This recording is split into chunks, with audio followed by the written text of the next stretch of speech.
ang tunay na boses ng magsasaka at kaagapay ng mga kooperatiba. Ang first nominee at congressman, kinatawan ng Agricultural Sector Alliance of the Philippines or AGAP Party List, walang iba kundi si Congressman Nicanor Nicky Briones. Magandang umaga, Congressman.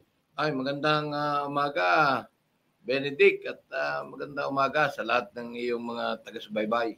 Yes, welcome po at alam naman natin sabik na malaman yung ating mga kababayan, lalong-lalo na ating mga mangingisda, fisher folks, yung mga nasa kooperatiba at kung ano-ano pa na ating kinatawan. Yung mga napagtagumpayan nating mga programa, proyekto sa ilalim po ng AGAP Party List. Nasa inyo po yung pagkakataon mai-share sa ating mga kababayan. Benedict, bago ko ikwento kung ano mga naging performance ng ating 117 AGAP Party List, nais ko munang iparating sa ating mga viewers kung paano nag-umpisa ang ating AGAP Party List. Ayan. Ito inorganize noong 2001, hindi para ilaban sa party list election. Inorganize ito ng sektor ng kooperatiba, yung malalaking cooperative dyan sa Calabarzon, tulad ng Limcoma Multipurpose Cooperative, SIDC, so yung Sorosoro Ibaba Development Cooperative, Kapbako ng Cavite, Luntia ng Quezon, mga co-op union ng Calabarzon, mga magbababoy sa buong bansa, nagpuntahan lahat sa lungsod ng Lipa, mga mag-iitlog, pig millers, mga magugulay, magsasaka sa pati fisher folks, mga nasa aquaculture sector, katulad ng mga nag-aalaga ng bangus, tilapia. Madalit sabi, ito talagang binuo para magkaroon ng boses ang ating mga magsasaka, mga isda. Yes. Ganon din ang ating mga kooperatiba. Nagkaroon tayo ng na-registered sa Secreton noong 2003. Opo. At napagkasunduan or inaprubahan ng Board of Directors ng mga members na ito ay isama o isali sa party list election. Dahil ito naman ang talagang gusto ng Constitution na yung mga marginalized and poor sector ay magkaroon ng boses sa Kongreso. So kailangan natin ng maraming batas dahil nakikita namin na hirap na noon ang ating mga magsaka, mangisda, 2001. Then inilaban sa party list election noong 2007. Opo. Magugulat ka, Benedict, dahil first time namin lumaban, kaagad naka 2 seats tayo. Wow! So, dahil talagang ang ating mga nasa sektor na nagtayo nitong Agricultural Sector Alliance of the Philippines, na mga nasa sektor ng agrikultura at kooperatiba, ay nagnanais na magkaroon ng boses sa Kongreso at magkaroon din ng mga iba't ibang batas na maaaring makatulong sa sektor na ating pinaglalaban. Ayun, yun naman pala, no? Yun ang parang ika nga kung paano nagsimula yung AGAP Party List. At kayo yung mismong brainchild din yan, sa inyo rin, Tama ka, Benedict, dahil nung panahon yon, nalulugi na, marami magbababoy, ang mga nasa livestock and poultry, mga magsasaka, dahil nagkaroon ng WTO noong mga 1995, then na dumagsa na matinding importation ng 1998, 2001, apektado na ang ating mga magsasaka, mga isda, at nagkaroon na rin ng mga smuggling. Hindi na lang yung importation, ang talagang kalaban na smuggling. So, dito namin na pagkaisan. Nailaban nga ng 2007, nanalo tayo, and then marami naman tayong batas na naisagawa. Bagamat alam kong hindi pa rin kami nagtatagumpay doon sa aming pangarap na magkaroon tayo ng mura, de kalidad at sapat na pagkain. Dahil ang susi diyan, Benedict, kailangan mo nang maging maunlad Yes. ang ating magsasaka, mangingisda na sektor ng agrikultura. Para mangyari yung pangarap natin na magkaroon ng mura, de kalidad at sapat na pagkain ang ating mga Pilipino, ang pamilyang Pilipino. So, yan. At marami tayong anong batas. Unang-una na yung Botsalo, Pre-Irrigation Act, Saka Act, mga even sa yung condonation ng loans ng mga DAR beneficiaries. So, meron din na para sa, hindi na sa mga magsaka, meron para sa kooperatiba. Opo. Yung Cooperative Code of 2008, author din tayo niyan. At itong iba't ibang batas na para sa pamilyang Pilipino, ito yung katulad ng Universal Health Law, itong para sa pre-tuition ng ating napasok sa state universities and colleges. Meron tayong Malasakit Act, meron tayong 4Ps Act, may Kasambahay Law. Marami naman tayong kung hindi tayo principal author and sponsor, ay meron mga author tayo. At ang isang natutuwa kami at nagpapakita ng magandang pag-asa sa ating magsaka at na mangingisda ay itong bagong batas na naaprubahan noong September last year. Last year lang. Ni Presidente at naging epektibo noong October ng 2024. Ito yung tinatawag naming Anti-Agricultural Economic Sabotage Act. At ito yung tutugis sa mga smuggler, hoarder, profiteer, cartel na nagpapahirap at nagiging dahilan ng mga pagkalugi ng ating sektor na agrikultura. At ang batas na ito ay merong National Council kung saan ang mismong presidente ang chairman. At sa office niya yung National Council. Ayun. At itong National Council may advisory board na 7 sektor na agrikultura, gaya ng livestock and poultry, rice, sugar, vegetables and fruits, fishery sector, tobacco, corn industry. So, madalit sabi, may nagbabantay naman doon sa nangyayari sa council. Ayun. At ito may tinatawag na enforcement group. Yung mag-iimbestiga, mag-inspection ng mga warehouse, cold storages. Ito ay under naman ng enforcement group na pinangungunahan ng NBI, PNP at Coast Guard. Hindi natin sinama ang custom dito. Magkakasama pala. Tapos, ito, lifetime imprisonment ang penalty. Ganun kabigat. 5 beses ang multa. At non-bailable. Ayun ang matindi. Pag nahuli ka rito sa kaso na economic sabotage, basta 10 million and up ang iyong in-smuggled, profiteering cartel. Ayun. At ang ito, ang maganda rito, meron itong reward sa mga tipster maganda. or magsusumbong. Kahit ordinaryong empleyado ng mga warehouse, cold storage, custom, nag-tip ka, may nahuli na napatunayan, economic sabotage, meron kang reward na between 1 million up to 20 million. Ayun. So, ibig sabihin, maraming may ganyong isumbong. Yung mga, kahit yung mga amo nila na gumagawa ng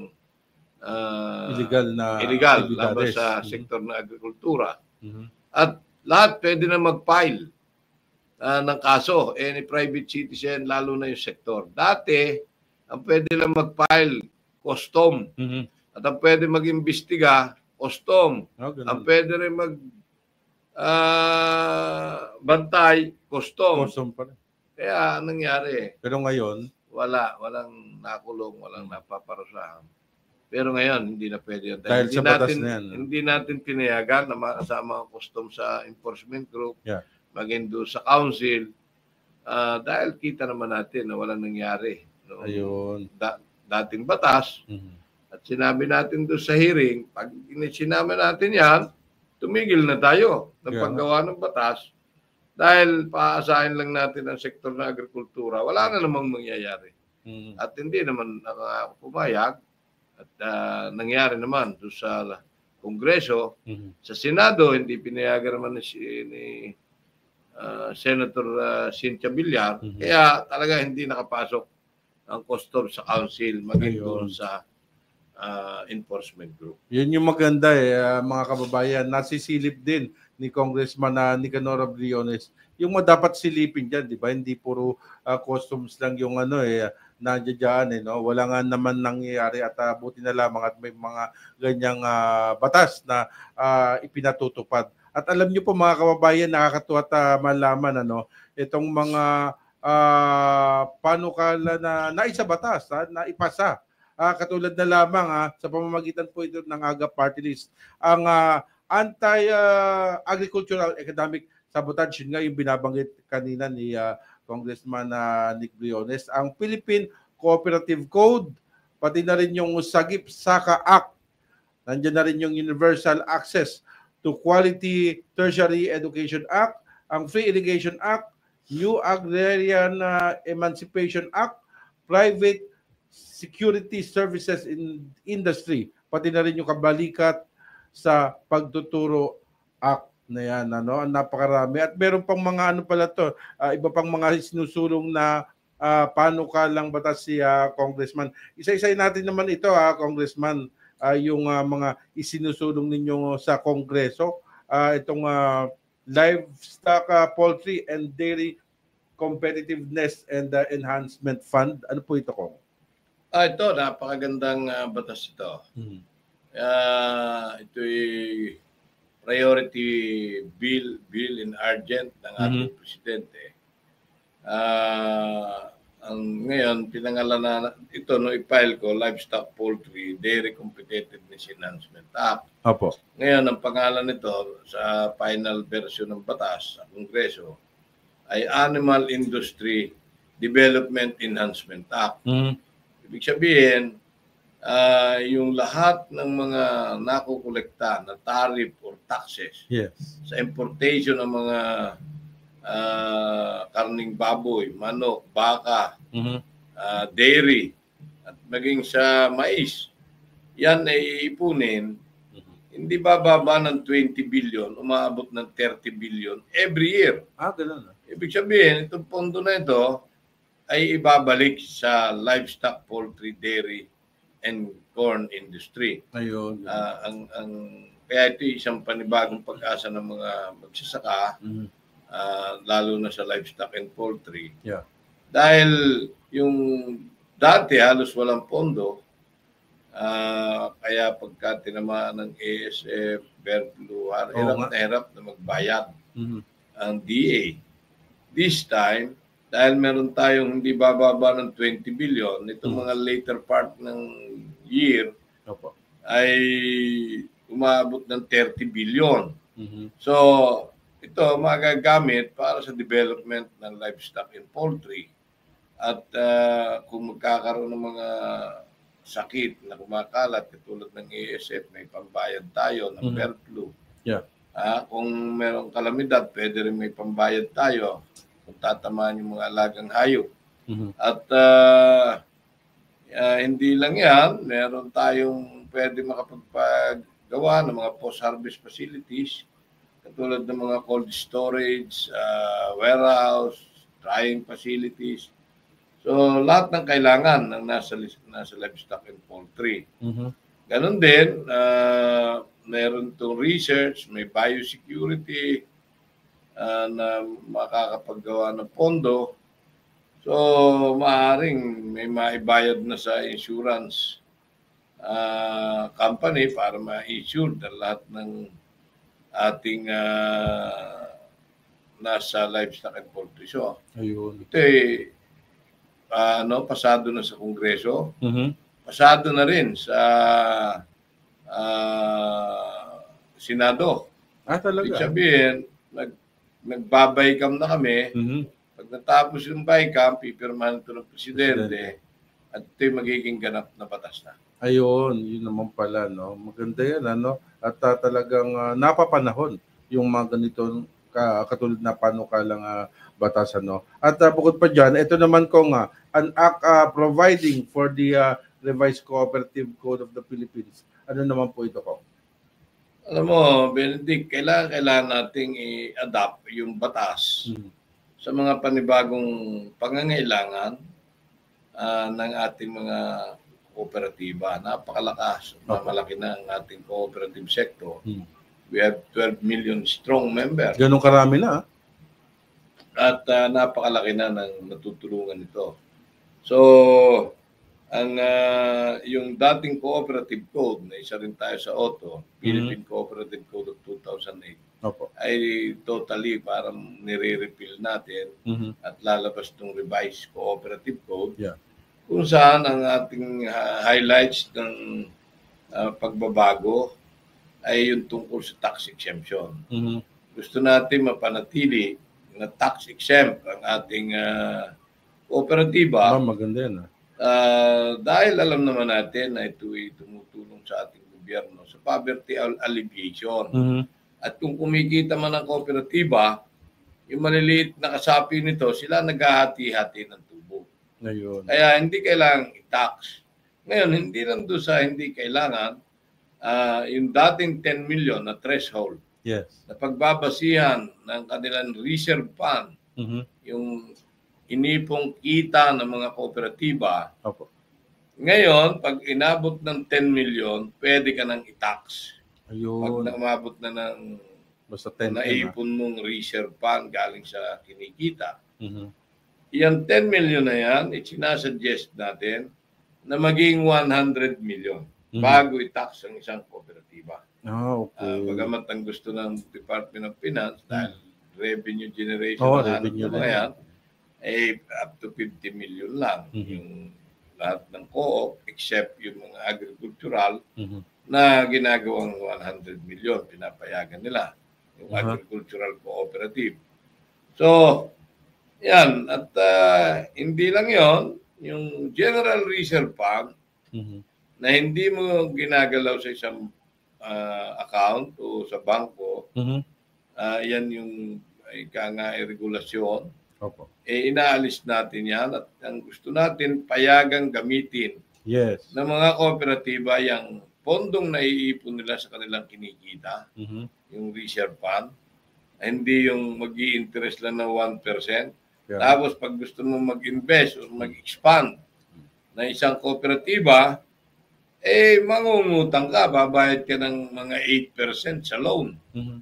Di ba malaking kalukuhan naman na meron kang pondo hindi magamit, tapos uutang ka ng mag-i-interest ka ng malaki. Totoo yan. So, akala ng iba, maliit lang yan. Napakalaki niya pag pinagsama-sama yung lahat ng reserve fund ng mga kooperatiba. So, para mapabilis ang expansion ng paglago, inahayaan na natin na magamit provided na ito ay approved ng General Assembly. Ayun pala yun, ano. At least naipapaliwanag natin sa ating mga kababayan itong mga panukalang batas na isinusulong ninyo sa Kongreso para sa kapakinabangan ng ating mga agricultural sector. At bukod pa dyan, meron din palang yung tinatawag na Yellow Corn Industry Act. Ano naman po ito, Kong? Ito, yung sa yellow corn, marami rin ini-import na mais. Marami rin na mga beans na ini-import tulad ng feed wheat, ng mga soya, mga kung ano-ano na aming ginagamit sa paggawa ng pamakain.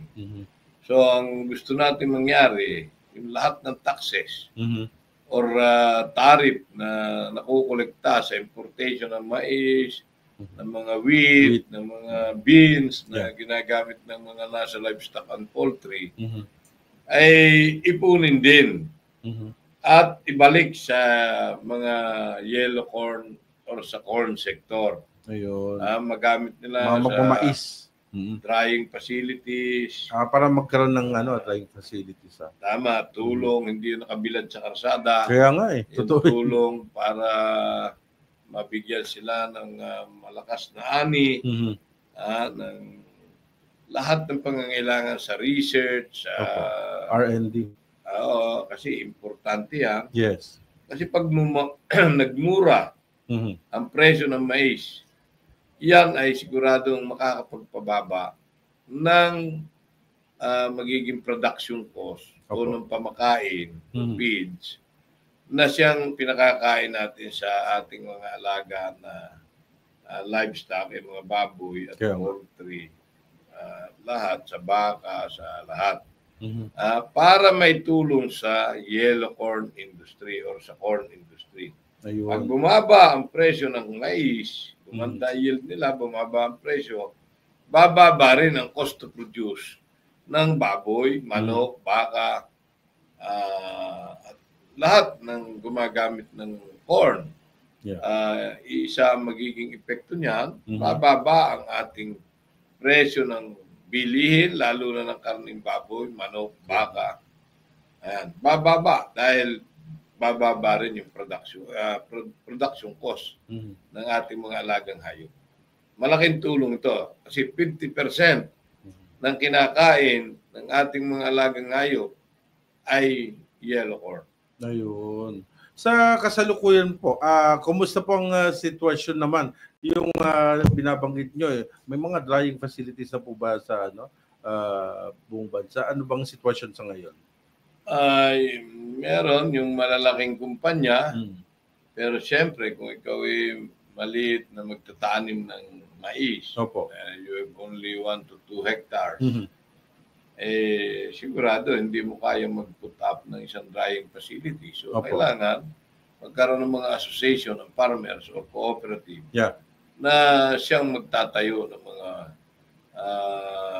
drying facilities para matuyo. Kasi pagka panahon ng ulanan at bagyuhan, pag inani mo, basa ang mais, hindi mo naman maibilad sa karsada. Oo nga. So talagang nagkakaroon ng aflatoxin or yung amag na pag ipinakain mo naman o pinatuka sa manok ay nagkakasakit yung ating alagang hayop. Ayun. So kaya napaka-importante na matulungan natin ang yellow corn industry. Ayun. Walang pinagkaiba yan kung sa sitwasyon ng mga magpapalay, yung mga magsasaka, di ba? Kulang din ang yung kanilang mga equipments, yung mga facilities, di ba? Nagpapatuyo madalas sa kalsada, di ba? Sa mga probinsya. Tama, pero ang palay, meron na ito nung RCEP, Rice Competitiveness Enhancement Fund. Ganon din, sa importation ng bigas, naiipon yung taripa na nakukolekta at binabalik sa mga magsasaka ng palay. May mga drying facilities, may mga na pinupunta para matulungan ang sektor ng bigas o na magpapalay. Ayun, pero may ilan pa rin na na sa kalsada pa rin lalo na sa Nueva Ecija yata Meron pa rin na nasa kalsada di ba? Tama, marami pa rin ang hindi makapag-put up ng mga drying facilities ng kanilang mga pangangailangan sa palay at marami pa rin ang nagbibilad. Sabi ko nga yung 1 to 2 hectares hindi makakabili ng drying facilities siya. So para talaga magkaroon ng malakihang drying facilities, matulungan yung sektor ng bigas, ay kailangan din yung group, magtayo ng association or cooperative para maging marami ang kanilang volume, malapad ang pagtataniman, nang sa ganon, pagka humingi ka sa Department of Agriculture ng mga facilities, ay kayang i-maintain dahil kaya yung volume na para gamitin doon sa facility. Yun. Na Benedict, sabi ko nga, napakalaki ng sektor na nagdadala sa ating Aga Party List. Sila naman ang nagtayo nito. Yes. Ako ay isa lang sa opisyal nung ito itayo masasabi natin na merong sektor na nagtayo ng isang organization or association para nga ipaglaban ang hanap buhay karapatan ng ating magsasaka at mangingisda kasama ang kooperatiba. Sa dami ng co-op members na sabi ko nga, we have 12 million strong cooperative members. Opo. At 30% ng Pilipino ay nasa sektor ng agrikultura. Kaya tayo merong 110 million Filipinos, ay meron tayong 33 million na nasa sektor ng agrikultura. Ganyan kalaki ang sektor natin. Pero kung mapapansin mo, sabi ng laging sinasabi, strong cooperative.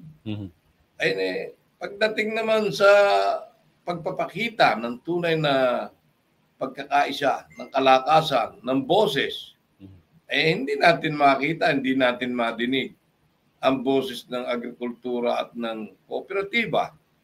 Dahil kung titingnan natin, ang naging boto ng AGAP na nagdaan, almost 400, ang Co-op NATCO na nasa kooperatiba ay wala rin 400,000. So, ibig sabihin, nasa more than 700,000 lang yung boto. Ay yung atin, may kasamang sektor na agrikultura, 30 million Pilipinos. Ay, ang sinasabi ko, kailangan ipakita natin yung boses at lakas natin para respetuhin yung ating grupo. Kaya ako'y nakikiusap sa ating mga nasa sektor ng agrikultura at kooperatiba. Natangkilikin natin yung tunay na party list na may sektor at kasama ninyo, tayo, anak ng kooperatiba, ako'y 2 taong direktor, 10 taong presidente, at napakatagal na miyembro ng Limpoma Multipurpose Cooperative. Tayo nasa pag-aalaga ng hayop, pag-aalaga ng pahit-luging manok, baboy, livestock. Meron din tayong baka, meron din tayong mga pananim. Madalit sabi, kailangan, kaya tayo medyo kinukulang sa pondo sa pagbibigay ng ating gobyerno. Kulang sa proteksyon at suporta. Laban sa mga nagiging dahilan na ating pagkalugi. Dahil hindi tayo, tingin ko, hindi nire-respeto, hindi nila nakikita yung lakas ng sektor ng agrikultura at kooperatiba. Kung yan ay may pakikita natin sa pamamagitan ng itong eleksyong ito, kayang-kayang makatatlo ng AGA party list. Oo naman. Kahit yung Co-op NATCO, kayang-kayang makatatlo. So, makikita ng ating pamahalaan, ganito pala kalakas itong grupong ito. Talagang kailangan asikasuhin at alagaan natin. Pero hindi nila makita yan. May tumakbo ang senador si Congressman Paes na nasa sektor ng kooperatiba, ang nakuhang boto, 800,000 Nasaan yung 12 million strong cooperative members? At sa amin naman, nasaan pati yung mga 30 million Pilipinos na nasa sektor ng agrikultura? So sa pagkakataong ito, kung mapapansin po ninyo, out of 62 congressman sa kasalukuyang nakaupo sa Kongreso, siguro yung tunay na may nagtayo ng party list na sektor, yung tunay na siyang buod ng batas na dapat magkaroon ng boses ng marginalized at poor sector, siguro 8-10 na lang kami. Kaya nga. So, ibig sabihin, kung hindi tayo kikilos, malamang isa tayo sa maging mawala na rin dyan. Dahil napalitan na ng napakalalakas. Alam naman natin kung sino-sino mga nandyan ngayon, wala namang pera ang tunay na sektor. Kaya tayo nawawala. Ito na yung pagkakataon, pakita natin na tayo matibay, nagkakaisa, may lakas, may boses. At sana'y makatulong yung aming napakaganda at mabait na sumusuporta ngayon sa ating AGA party list na walang iba kundi si Miss Ivana Alawi. Yun. At si Ivana. At ako'y naniniwala na yung lahat ng karaingan, lahat ng paghihirap ng ating pangangailangan ng ating mga nasa sektor ng agrikultura ay makikita ng buong Pilipinas sa pamamagitan ni Miss Ivana Alawi. Sapagkat maipoportray niya ang buhay ng mangingisda, magbababoy, magmamano, sisibuyas, maggugulay, magsasaka ng palay, magmamais. May pakikita niya kung ano ang buhay ngayon ng nasa sektor ng agrikultura, na alam kong siyang magbibigay ng malaking pagkakataon para magkaisa ang lahat ng nasa sektor ng agrikultura para ipaglaban ang kanilang karapatan, ang kanilang hanap buhay, at nang sana marating natin ang pangarap ng lahat ng pamilyang Pilipino na magkaroon ng sapat, mura, di kalidad na pagkain. Yan. At mangyayari po lamang yan, Benedict, kung tayo ay magkakaroon ng maunlad na magsasaka at mangingisda. Ayun. At tunay na na kinatawan ng party list, hindi yung pinapatakbo ng ilang pamilya nila, political dynasty, yung pinapatakbo ng mga contractors, di ba? Merong mga ganyan eh. Ito yung talagang marginalized sector, yung AGA party list, na talagang dapat ay magkaisa na kung maaari magsuporta natin ang ating agricultural industry sa pamamagitan nitong AGA party list. At kung balikan natin yung isa pang panukalang isinusulong ninyo sa Kongreso, maganda rin tong Animal Health and Veterinary Services Act. Ano naman po ito, Kong? Ayan, ang ating mga nasa veterinary industry, yung mga nutrition, vitamins, napakalaking sektor niyan sa aming sektor ng livestock and poultry. Kailangan nating masuportahan, may isaayos. Yes. Kaya nagkaroon tayo ng batas na ito na kung tawagin ay Animal Health and Veterinary Services Act, House Bill number 7920. Gusto natin mapalakas ang ating veterinary health services sa bansa para sa ating mga alagang hayop. Ayun.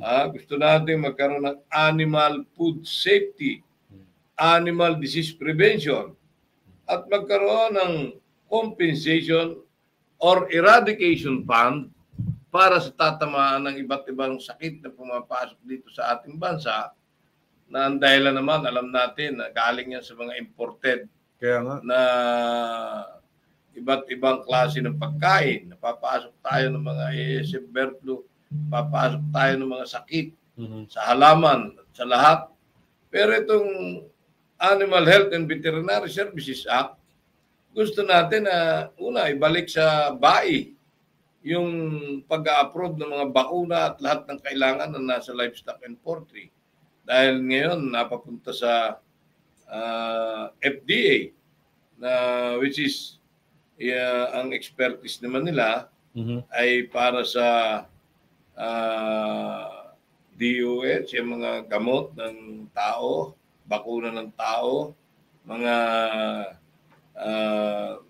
lahat, dahil under yan ng Department of Health. Yes. So, ipalamang na sa Bureau of Animal Industry. So, yun yung mga pagbabagong batas na gusto natin na mangyari para maproteksyonan lalo ang ating nasa livestock, poultry, dairy, sa beef industry.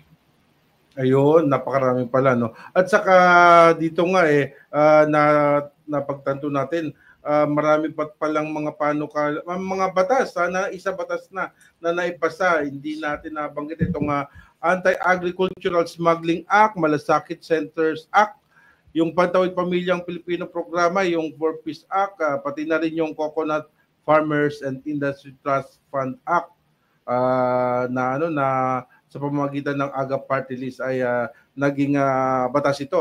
Pati na rin yung Domestic Workers Act or Kasambahay Law, kasama rin yan.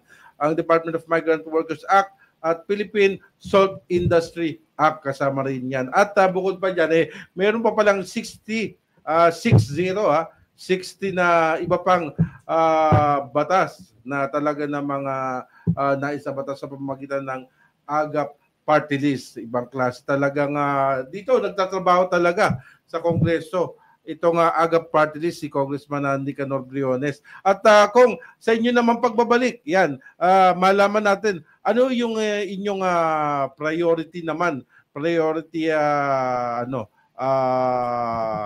legislative agenda pa.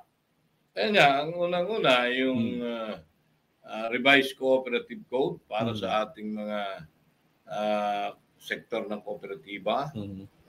Kailangan may angkop, yung batas sa kasalukuyang pangangailangan ng ating mga kooperatiba. Pangalawa, yung Yellow Corn Industry Act para matulungan yung magmamais. Bumaba ang cost of produce niya, bababa ang presyo ng mais. Na sa ganun, bababa rin ang production cost sa pag-aalaga ng hayop katulad ng baboy, manok, baka, etc. Yung Animal Health and Veterinary Services Act. Yan, ito yung apat agad. At ang isa nga, pagbalik namin ng June, hopefully, ay mapasasabay ka, mapirma ng Presidente at sa June maging ganap ng batas. Marami pang batas na kailangan. At alam mo, sa pagdaan ng panahon, ito yung mga tinututukan natin, pero laging maraming nagsasabi sa sektor ng agrikultura, bukas naman yung ating opisina, kung ano pa ang kailangan ng sektor sa agrikultura at ng sektor ng kooperatiba. So, yun. Benedict, ang isang aking papanawagan ay kailangan matuto tayong bumoto sa isang party list. Ibig sabihin, pag nakalimutan mo yung numero, ay hindi ka na makakaboto. Kaya nga. So, ang kailangan, tandaan po natin yung numerong 117, AGA party list. At yun po ang inyong huwag kalilimutan. Pagpasok po natin ng presinto sa araw ng eleksyon, pagkahawak mo ng balota, baligtarin po natin. Kailan baligtarin? Oo. At hanapin, nandun lahat sa likod yung kandidato sa party list. 157. Ang liliit ng sulat. Pag nakalimutan mo yung numero, hindi yan alphabetical. So pag nalampasan mo pa, ulit-ulit kang maghahanap. So napaka-importante, baliktarin agad, hanapin yung numerong 117 at iboto agad ang party list bago ka bumalik sa mga senador at hanggang doon sa councilor ng inyong bayan. Yun ang dapat tandaan pagbuboto sa party list. At pagka naman ikaw ay mangangampanya, sasabihin mo na isa lang ang pwedeng iboto sa party list, hindi pwedeng dalawa, magiging invalid yung inyong boto. At pwedeng mangampanya sa party list, ang AGA pwede nyo ikampanya sa buong bansa. At pati sa OFW, ikampanya po natin. Pero turuan natin kung paano bumoto. Baliktarin, hanapin yung numero, iboto. I-shade pa rin yun, I-shade. 117. Yan. Parang hotline, 117. Yan. Yan ang numero na dapat na tandaan, dahil talaga ng mga, syempre, unahin natin yung tunay na naglilingkod, lalong-lalo sa ating agrikultura. Kailangan talaga natin magkaroon ng food security ang ating bansa. Importante yan. At syempre, meron din meron din kayong tinatawag na mga hotline kapag mayroong mga reklamo sa agriculture sector. Meron din ba tayong sumbungan Meron. Yung office namin sa Kongreso, pero pwede nyo i-search. Saan po pwede dumulog? May may number kami. Pag sinerch mo yung AGA Party List Office under Congressman Nicky Briones, meron tayong FB email, page. May FB page din. Meron din tayong Facebook page. Yun, para mabilis. Totoo, natutuwa ako. Ngayon lang nangyari na tayo magpa 550,000 followers na. Wow. Dati 30,000 lang. Dumadami na kasi nakikita na naglilingkod talagang kumikilos ng Aga Party List. So, pwede ninyo mag-comment kayo doon at sabihin ninyo ito ang nagiging problema. Opo. At ngayon lang medyo busy tayo pero definitely pagkatapos ng eleksyon ay merong tuloy-tuloy ang pagmamanage ng ating Facebook page. At nakikita ninyo ang mga kaganapan sa Aga Party List. Pag inyong ipinalo, so i-follow nyo po ang Aga Facebook page. May mga number din doon na pwede kayong tingnan sa mga opisina ng AGAP. At i-follow rin po ninyo ang Facebook page ni Ivana Alawe. Yan. Ang pinakasikat ngayon. Yan ba ang endorser ng ng AGAP? Siya yung hindi endorser, kundi tumutulong, sumusuporta. Dahil nakwento niya na nung siya napapunta sa bahay ni Kuya, unang araw, lahat ng pagkain gusto nilang lutuin. After ilang araw, wala nang laman yung rep, hindi naman pala nire-replenish. So, nagluto na lang ata ng kanin na ginisa sa toyo. At yun ang kanilang pagkain. So, na-realize ni Miss Ivana Alawe na napakahalaga pala talaga ng pagkain. At naalala niya ang ating Aga Party List sa mga magsasaka at mga isda. At lagi ngayon niya sinasabi, food is life. Na kung walang magsasaka mga isda, saan tayo kukuha ng pagkain? Correct ka dyan, Kong. At alam ko, Kong, kaya busy rin kayo dahil sa patuloy ninyong paglilibot sa iba't ibang lugar ng ating bansa. Inaalam ninyo, mayroon pa rin kayong mga dialogue at consultation sa ating sektor. Ano ba nga madalas na problema ng ating sektor? Dumaan ng mga nagdaang taon since 2019, napakalaking problema ng ating agrikultura ay yung sakit na ASF. Na dala ng mga imported at smuggled na karning baboy. Kaya tayo tinamaan, bumagsak ang industriya. Hindi lang 200 billion pesos ang nawala sa sektor ng magbababoy. At talagang nahirapan kami. Pero sabi ko nga, ngayon, may bago tayo na naman pag-asa. Ito yung pangatlo sa sinasabi ko na magkakaroon na ayon kay Secretary Kiko Laurel Chu ay magkakaroon na ng vaccine sa ASF for commercial use. Hopefully by this April. Available na. Sinabi niya. Dahil isinabmit na raw nila nitong Lunes ata, isinabmit sa FDA.